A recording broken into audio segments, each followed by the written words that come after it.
The wedding dress weighs more than she does. 6-year-old Isabel of France can barely walk under the weight of golden, silken jewels as hundreds of candles flicker against the Gothic windows of St. Paul's Cathedral. The organ thunders while nobles from 2 kingdoms look on as a child bride approaches the altar, where a 29-year-old man waits to make her his queen. In the next few minutes, you're going to discover the horrifying truth about Europe's youngest political victim, evidence that medieval chroniclers tried to bury for centuries, about what really happened behind palace walls when children became pawns in royal games. But here's what makes this even more alarming. This was not some barbaric ancient practice from faraway lands. Rather, it was in London, France, at the height of medieval civilization. What I'm about to reveal will completely shatter your understanding of how European royalty treated their own children. November 9th, 1389, the Louvre Palace echoes with screams. But not from childbirth. King Charles VI of France is having another episode. He's convinced he's made of glass that a single touch will shatter him into 1,000 pieces. Palace guards have been ordered to stay back as the King of France cowers in corners, whimpering that invisible enemies are hunting him through his own halls. In another wing of the palace, Queen Isabeau of Bavaria gives birth to her 4th daughter. The midwives exchange worried glances. Another girl, another mouth to feed, another political tool to be sharpened and traded when the time comes. They name her Isabel, and from her first breath she's not a child. She's currency. Think about that for a moment. While your biggest worry at 6 might have been learning to read or making friends, Isabel was being groomed as a living treaty. Her toys weren't just dolls. They were miniature courts where she practiced diplomatic ceremonies. Her bedtime stories weren't fairy tales. They were lessons in statecraft. But to understand how a 6-year-old ended up married to a man old enough to be her father, the rotting core of the French royal family needs to be exposed. Charles VI, or Charles the Mad, wasn't always insane. When he was 24 or 25 years old, something snapped in the king's mind during a military campaign. One moment, he was leading his army. The next, he was attacking his own men, convinced they were assassins. The episodes came in waves. Sometimes he'd be lucid for months, acting as the cultured king France needed. Then, without warning, he'd strip naked and run howling through the palace, or forget his own name, or worse, forget he had a wife and children at all. Medieval medicine had no answers. Physicians tried everything from bloodletting to exorcism. Nothing worked. France was ruled by a madman, and in the shadows, opportunists circled like vultures. Isabeau of Bavaria. Isabel's mother was the chief vulture. Where others saw tragedy in the king's madness, she saw opportunity. Every episode meant more power she could seize, more gold she could hoard, more lovers she could take while her husband cowered in his chambers. Wait, it gets worse. The court, chroniclers, and, remember, these were people paid to make royalty look good, couldn't even hide their disgust. One wrote that Isabeau cared more for her jewels than her children, more for her pleasures than her prayers. Another claimed she had at least 3 lovers while the king suffered his episodes, sometimes entertaining them in rooms adjacent to where Charles VI was being restrained. This was the woman raising Isabel. This was her model of motherhood. Louvre Palace of Isabel's childhood was a maze of conspiracies. 2 factions, the Armagnacs and the Burgundians, fought for control of the Mad King. Assassination attempts were common. Poison was a constant fear. Noble children didn't play in gardens. They played in fortified courtyards with guards watching for crossbow bolts. Isabel learned to recognize the signs of her father's approaching. Madness before she learned her letters. The way his eyes would dart around the room. The trembling in his hands. The sudden silence that meant everyone should evacuate before the violence began. She was 4 years old when she first saw her father try to kill her mother. Convinced here's a fact that historians don't want you to know that. Isabeau was a demon sent to steal his soul. The royal treasury kept meticulous records of expenses, and hidden in those dusty ledgers is a heartbreaking entry. In 1394, when Isabel was 5, the royal treasury paid for iron bars to be installed on Princess Isabel's chamber windows, not for decoration, not for security against outside threats, but because a 5-year-old princess had tried to jump. Even at that age, Death appeared preferable to the life she was leading. The trauma she experienced as a child was merely preparation for the future. In 1395, messengers arrived from England with a proposal that would solve many of France's problems and create a lifetime of nightmares for one little girl, Richard.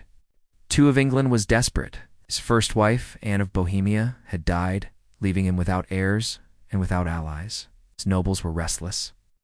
His treasury was empty from constant warfare with France. He needed peace.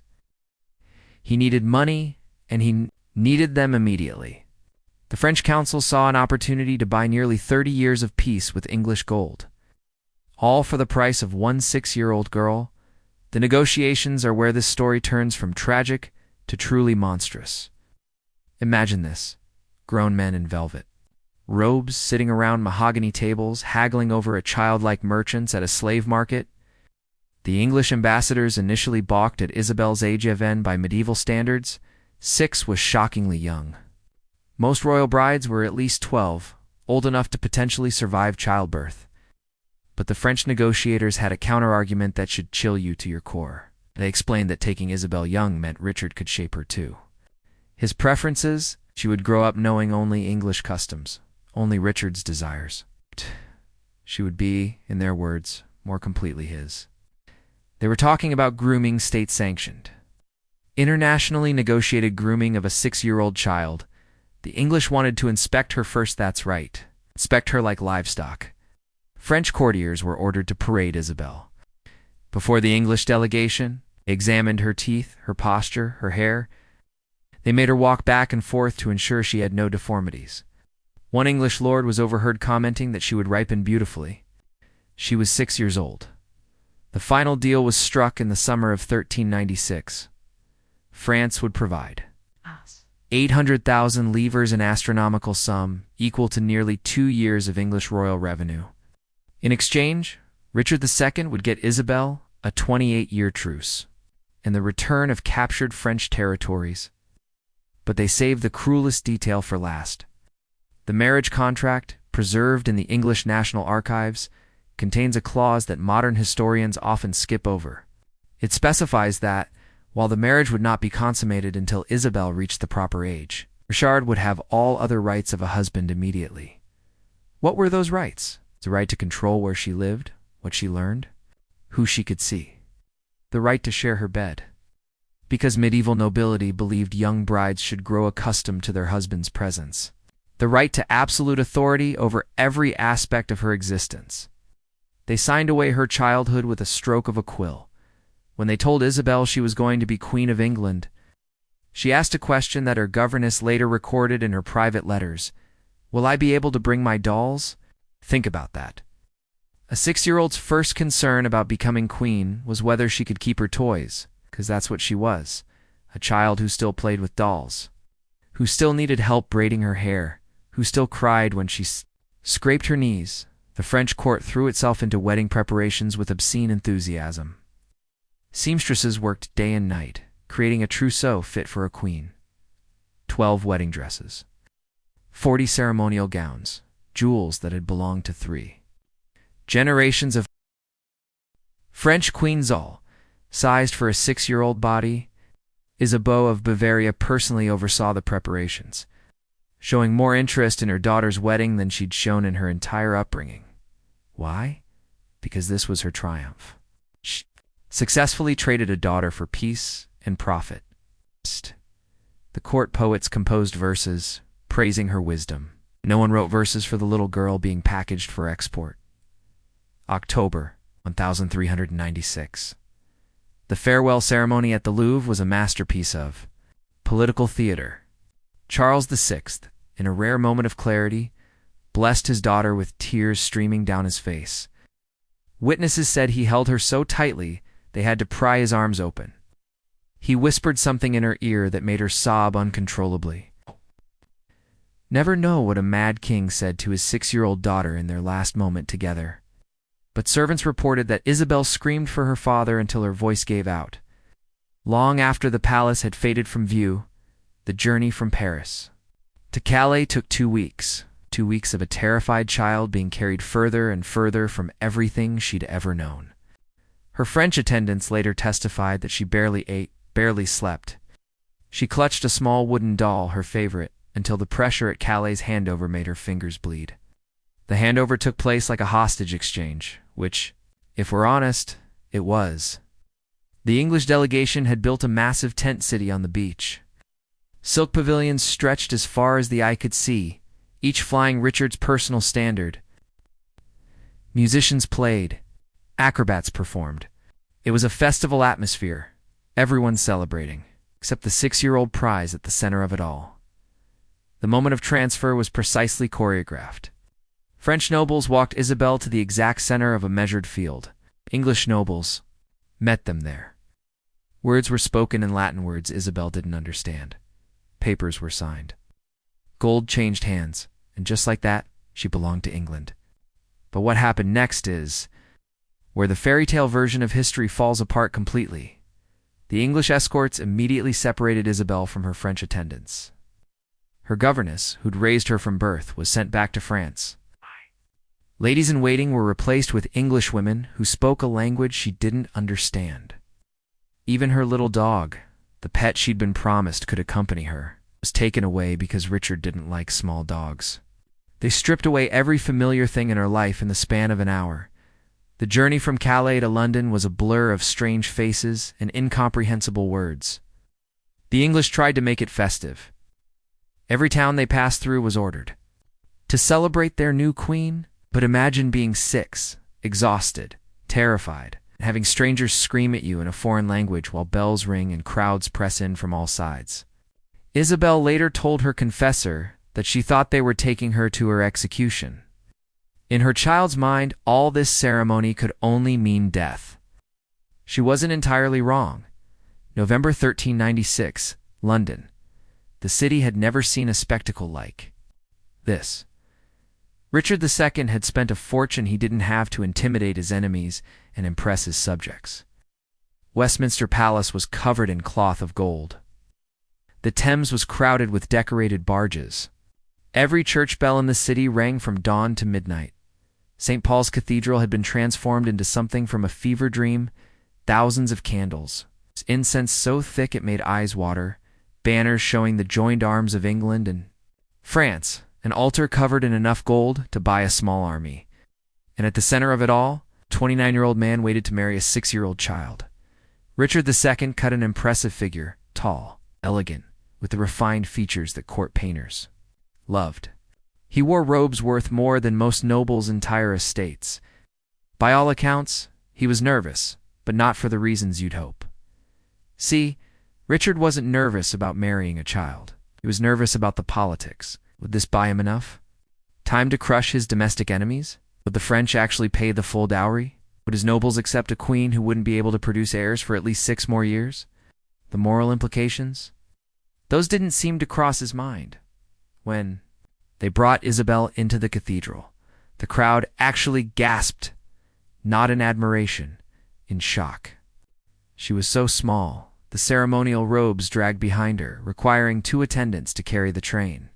The crown specially made for her child-sized head still slipped constantly, requiring frequent adjustments. She was walked, or more accurately, led like a prisoner down that impossibly long aisle. Hundreds of nobles watched. Ambassadors from across Europe took notes. And at the altar, her bridegroom waited with the patience of a spider. The Archbishop of Canterbury performed the ceremony. He had to kneel to reach Isabel's level. When he asked if she consented to the marriage, she didn't answer. She couldn't. Terror had stolen her voice. An English lady-in-waiting had to prompt her, whispering the required words until Isabel repeated them in a voice so quiet only those nearest could hear. "I will." 2 words that sentenced her to a lifetime of captivity. When it came time for the rings, Richard's hands completely engulfed Isabel's. Witnesses said she flinched when he touched her. The ring, despite being specially made for a child, still had to be forced onto her tiny finger. She winced a small sound of pain in the vast cathedral. No one stopped the ceremony. The kiss of peace, a traditional part of medieval weddings, was modified. Richard kissed her forehead instead of her lips, the only merciful gesture in the entire grotesque performance. And then it was done. Isabel of France became queen consort of England, wife to a man who could have been her father. The crowd cheered. Bells rang, coins were thrown to the poor in celebration. Meanwhile, a 6-year-old girl stood at the altar, tears streaming down her face. Wondering why the worst day of her life made everyone so happy? The wedding feast was held at Westminster Hall. 2,000 guests, 8 courses that would have fed entire villages for months, swans stuffed with peacock, boars' heads decorated with gold leaf, wines from across the known world. Entertainment included musicians, jesters, and a troupe of acrobats who performed death-defying stunts. Isabel sat at the high table in a chair specially built to raise her to adult height. She didn't eat, couldn't eat. The Archbishop of York, sitting nearby, later wrote that she spent the entire meal staring at a single spot on the wall, as if her soul had departed and left only the shell. But the real horror was yet to come. Medieval wedding nights were public affairs, not the consummation.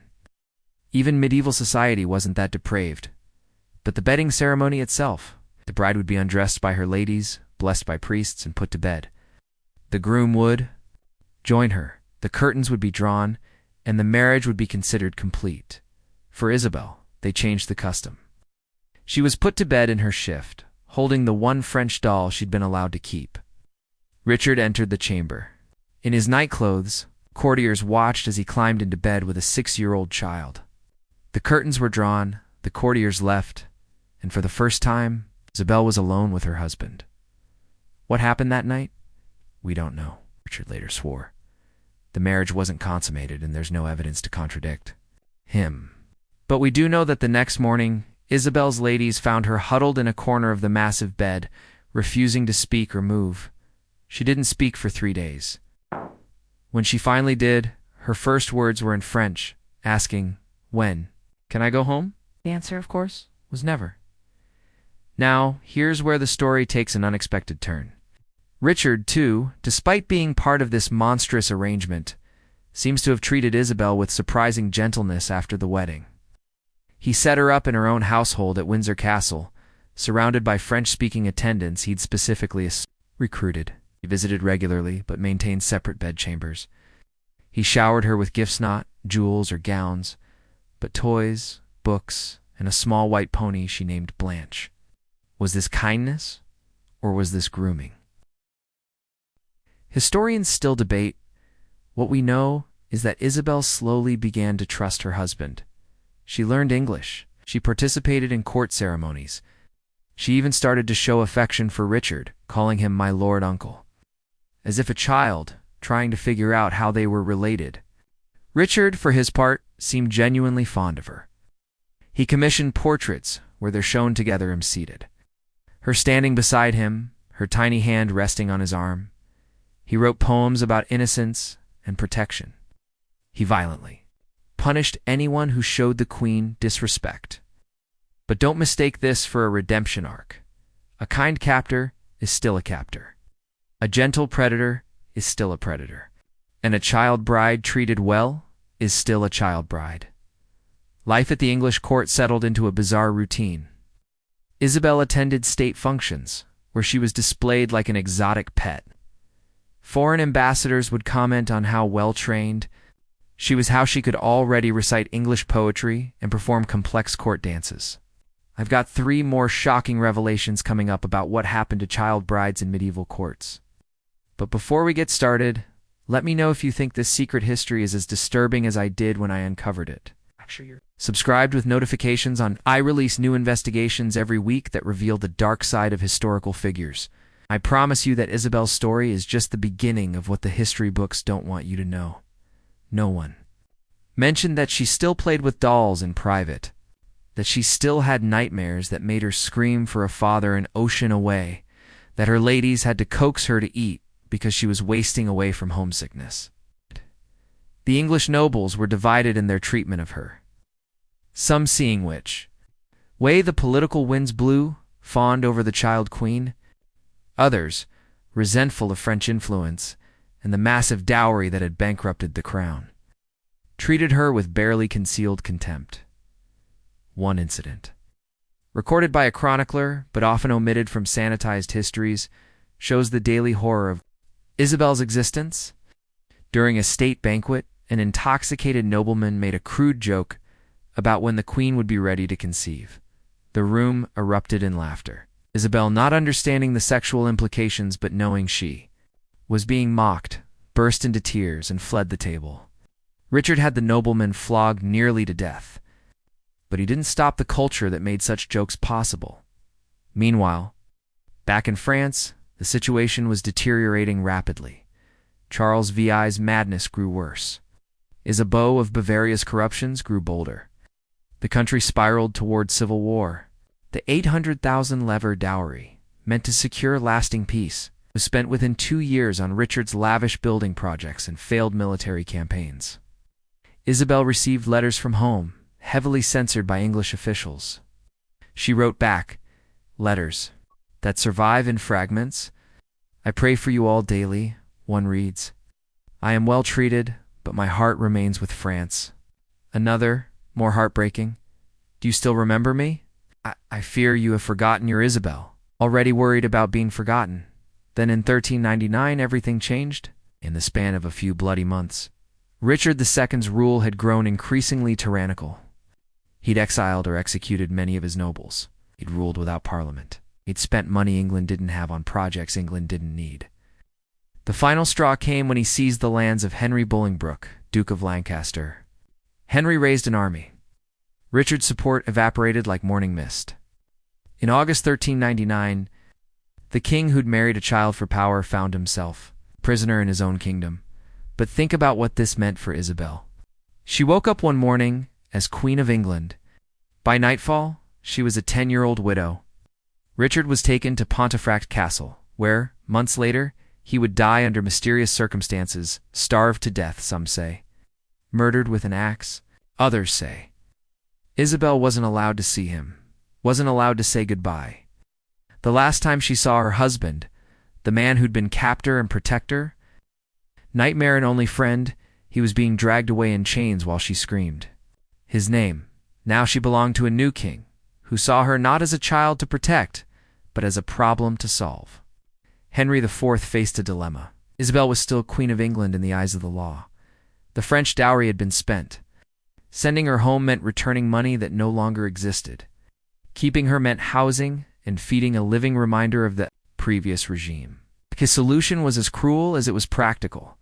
Isabel became a prisoner at Havering Palace. Oh, they didn't call it imprisonment. She was an honored guest who happened to be forbidden from leaving, from receiving uncensored letters, from having French visitors. For 3 years, she lived in gilded captivity. Think about that. From age 10 to 13, when kids should be learning, growing, and playing. Isabel was a political prisoner in a foreign country that had murdered the only person there who'd shown her kindness. The letters she wrote during this period are heartbreaking, hidden in archives, dismissed by historians as unimportant. They reveal a child slowly losing hope. I am forgotten by all, she wrote to an aunt. I speak to the walls in French, so I do not forget the sound. I dream of home, but wake to prison. Another letter, to her father. They tell me you are ill again. I pray for your recovery. I pray you remember you have a daughter in England who loves you still. But the most devastating letter was never sent. Found hidden in her chambers. After she finally left, it was addressed to Richard. My lord, they say you are dead, but I do not believe it. You promised you would protect me always. I wait for you still, your Isabel. A 13-year-old girl, waiting for a dead man to save her. That's what English politics had created. Henry IV tried various solutions to the Isabel problem. First, he proposed she marry his son, the future Henry V. She refused with a vehemence. That shocked the court. The quiet, compliant child queen had found her voice, and it said, I am Richard's widow.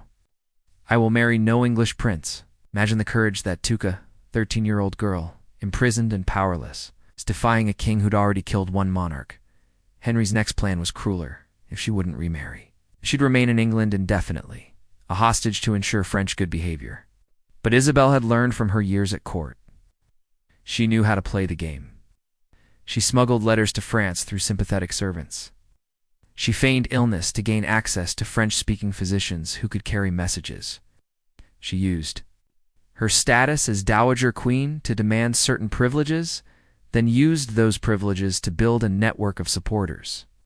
This wasn't a passive princess waiting for rescue.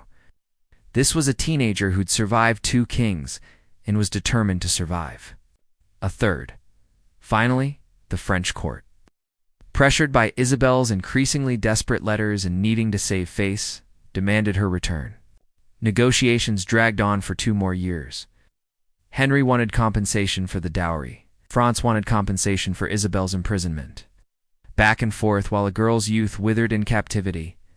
The breakthrough came from an unexpected source. Isabel's mad father, Charles VI, had a moment of clarity. For one brief shining day, the fog lifted from his mind. He remembered he had a daughter in England. He remembered she'd been sold for peace. And he flew into a rage that terrified even his handlers. "Bring her home," he screamed, and the court finally listened to their mad king. In 1401, Isabel finally left for France. She was 13 years old, but the girl who came back was not the child who'd left. Contemporary accounts describe her as aged beyond her years, marked by melancholy, and most tellingly, forever looking over her shoulder as if expecting capture. The reunion with her family was not the joyful homecoming she'd dreamed of for 5 years. Charles Vi didn't recognize her. Madness had claimed him again by the time she arrived. Isabeau of Bavaria saw not a daughter but a political asset that had depreciated in value. A used queen was worth less on the marriage market than a fresh princess.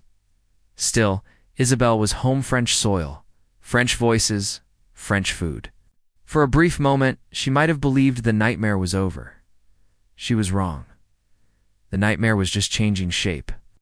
France in 1401 was even more chaotic than when she'd left. The Armagnac-Burgundian Civil War had erupted in full. Paris changed hands regularly, each faction bloodier than the last. The Mad King was a puppet. The Queen Mother was openly allied with France's enemies. The treasury was empty, the people starved. And Isabel, she was damaged goods in need of rehabilitation. Isabeau's solution was swift and mercenary. In 1406, she arranged Isabel's marriage to Charles, Duke of Orleans. He was a poet, a dreamer, close to Isabel in age and temperament.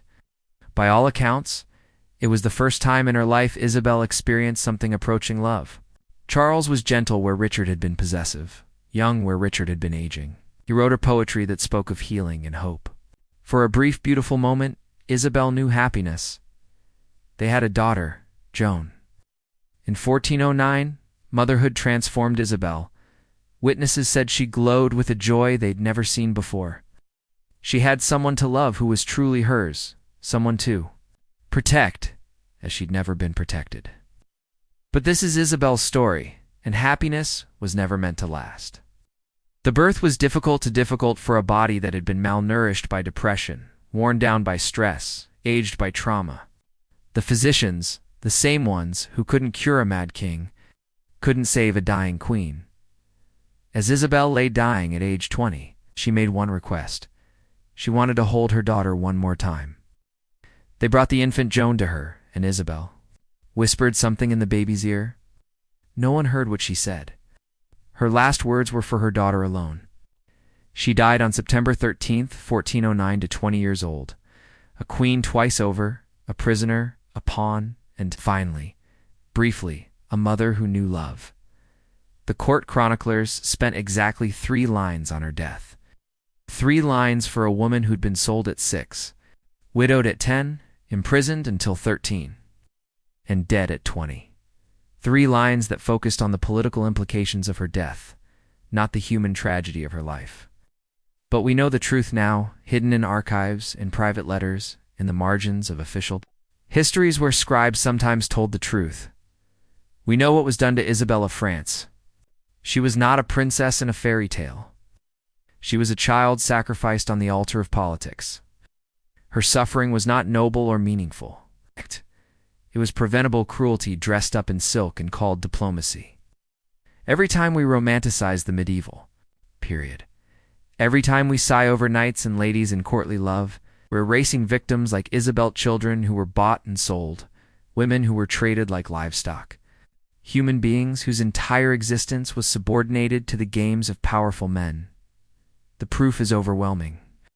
The wedding contracts that specify ownership of a child, the financial records showing the price paid for a 6-year-old girl, the letters begging for freedom, the testimony of servants who saw her tears, the medical records of a body broken by a lifetime of trauma.